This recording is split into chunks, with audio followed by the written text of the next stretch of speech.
We have some pretty awesome news, including a new MMORPG based on the Uncharted Waters series, information regarding a new Kingdom Hearts game, and even microtransactions in Cyberpunk 2077? Yes! Yes! Yes! Yes!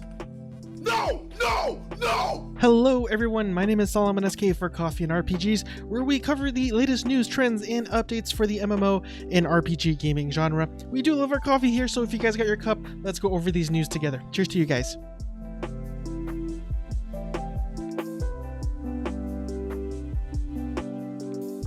So really quick before we begin, I just wanted to let you know that somebody actually figured out how to play Doom on a pregnancy test. So as you can see here, it's a little interesting, a little crude, but you can definitely tell that it's Doom, even though it is sort of a monochromatic screen there. But this is a thing now. And we have a few articles from massivelyoP.com that I wanted to go over. And the first one here says that Craftopia has entered early access on Steam. And if you don't know, this is another open world sandbox MMORPG developed by a Japanese company called Rocket Pair. And you can gain access to the early access for $22.50, but the normal price is $25 until September 11th. This is one of the most ambitious MMORPGs in my opinion that's being developed right now. I have to go back to this article just to tell you what it's about and what they're trying to do. In this game, you are able to chop trees and mine stones. That's nothing new, given that this is a sandbox MMO, but you also get to explore in the open world, fight the hunger in a survival mode, cultivate and harvest in farming, get to create your own farms, collect loots in dungeons, and it's also a hack and slash game, I would assume, not tab targeting, automate activities in a factory management system, as well as hunt monsters and creatures to gather mats. And lastly, you could cast magical spells, because what fantasy RPG would be complete without one? And in more new MMORPG news, Uncharted Waters Origin is an Age of Sail PC and mobile MMO entering closed beta later this year. Now, this is something that I didn't know, but Uncharted Waters is actually a Japanese game series from Koei Tecmo that spans all the way back from the original NES days. As somebody who grew up during the 90s, I unfortunately have never heard of the series before, but it does continue on to say that the MMO is in development called Uncharted Waters Origin, which will head into closed beta tests later this year, according to reports from MMOculture.com. Now, it does seem to be a pretty sizable and ambitious MMO project, even if it is being made for the mobile. And if you guys have been watching this channel for a while, you guys know that I'm not a huge fan of the mobile platform, but anyways. It's important to remember one thing.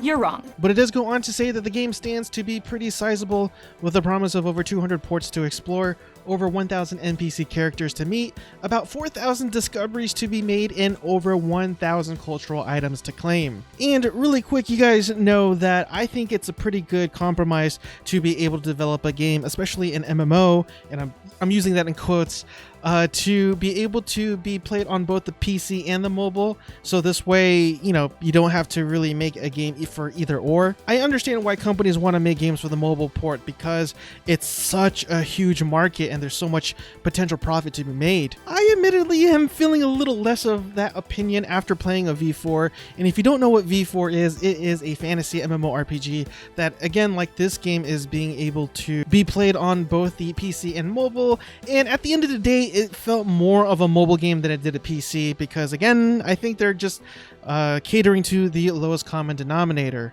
But there's always room for improvement, and we'll see what happens with Genshin Impact. I'm having high hopes for that one personally. Nope. No. Yes. No, no, no, no, no. No. Yes. Yes. Yes. No. And it's also expected that this game will have a global release sometime in 2021 as well. And we got some awesome news for all the TERA fans out there, especially if you play the game on the console. And it says here that TERA's console version gets a new, but not really new, publisher. If you didn't know, En-Masse Entertainment unfortunately is closing its doors. But the team went ahead and announced that TERA's console's publisher for North America, Europe, and Japan will be none other than Krafton Bluehole Studios. So if you don't know why it's the new old thing in the title of this article, that's because Bluehole is the original developers of this game, and they went through a lot of changes since the first creation of this game as well. Unfortunately, it does go on to say that no details have been given yet about what's happening to the PC edition, as that announcement is coming later this date. And I expect it to be a relatively huge announcement considering that this game is finally getting a 64-bit client. And before we go on, may I humbly ask for your support. If you do enjoy this content, please consider hitting the subscribe button down below as well as the bell notification icon right next to it. I would like to get those numbers up before the year is over, and just know that your support won't go unappreciated. And really quick, sticking with TERA related news, we got one article from MMORPG.com. TERA's Undying update arrives tomorrow. And the main addition to this update is the new Forbidden Arena bosses, including the Undying Warlord and the Nightmare Undying Warlord as well. So we'll go ahead and jump on over to Gematsu.com, and I know this isn't a MMO nor is it an RPG, but according to my analytics, a lot of you have grown up during the 90s, such as myself, and many of you actually may have heard of this game called Sin, and I just wanted to let you know that it has been announced that it is getting a remastered version, and it will be coming to Steam in 2021. So to all you Kingdom Hearts fans out there, and I know there's a lot of you, we got another article here that says Kingdom Hearts Melody of Memory. Try saying that 10 times. So they released new information and screenshots of this Melody of Memory game, including gameplay modes, stage variations, versus modes, and the 35 of the over 140 songs featured in this game. And if you have a confused look, that's still okay, because I did too, and this is a music rhythm game. It's not an RPG or anything like the previous installments. As we scroll down here, there does seem to be some sort of storyline to this game and the various characters that you could play as here. But again, as it says here, press the buttons to match the timing of incoming enemies and musical notes, if that's sort of your thing. And if you're wondering if there are Disney music, well, this screenshot here pretty much answers that question. I know a lot of us out there cannot wait to get our hands on a copy of Cyberpunk 2077, and we got some awesome news coming from allchar.com. And the first one here says CD Projekt Red's mysterious AAA game is actually Cyberpunk 2077 multiplayer. Now, I do apologize if you're watching this on a VOD that it is cut off on the right there, and it's going to be like that for the next two articles, so I do apologize. Now, there was speculation that the next AAA title from CD Projekt Red would be the next installment of The Witcher, but unfortunately, that isn't the case according to a recent financial call or report. With that being said, it does seem like Cyberpunk 2077 multiplayer will be separate from the storyline counterpart. Now, the multiplayer version of the game is going to be a standalone version, but I'm not exactly sure if you actually need to purchase the original Cyberpunk 2077 game in order to play the multiplayer version of the game, as that information wasn't apparent in this article, but it does go on to say that the multiplayer will likely not be out before 2022. And since we're talking about the multiplayer version of the game, in their next article, it says that Cyberpunk 2077 multiplayer microtransactions are confirmed. However, there are a few takeaways from this, in that it goes on to say that the goal is to design monetization in a way that makes people happy to spend their money, and that the monetization won't be aggressive, it won't upset the gamers, but it will make them happy. Now, I know that's a little obscure, and you could probably interpret that in many different ways. For example, what if EA said this? A lot of us would be thinking, yeah, right, come on, EA. Yeah, things that's gonna make gamers happy, of course, and just roll our eyes back.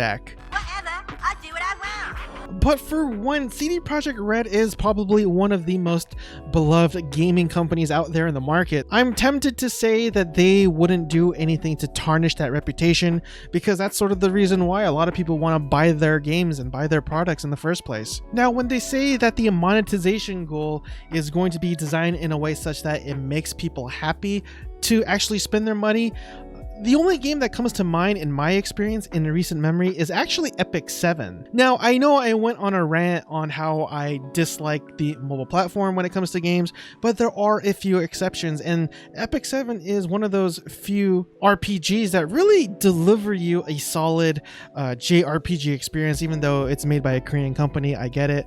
And yeah, I just really wanted to support the company because I thought the game was beautifully made. I love the character designs, the animations and everything. And so yeah, it just there are other games out there. I just can't remember off the top of my head, unfortunately. And let's go ahead and switch gears and head on over to PCGamer.com for a few articles. And the first one here, watch Blade Runner's Enhanced Edition's updated opening cinematic. Now, I've actually never played the original version that actually came out back in 1997, if I'm not mistaken, but I still got that sort of nostalgia childhood feeling because I actually did watch the original 1980s 2 version of the movie when I was a kid. And let me tell you, I'm really glad that a lot of companies out there are remastering old classics. As it says here, that this is a remaster rather than a remake, and it'll have stuff like widescreen support and customizable controls, updated animations and character models, and upscaled cutscenes. And like I said before, when talking about older games, we got another one, and this is about System Shock, but this is a full remake and not a remaster. Now, I don't remember the original release date of this game, but according to this article, it seems like it came out back in 1994. I have a trailer playing above me, and it's a wild ride.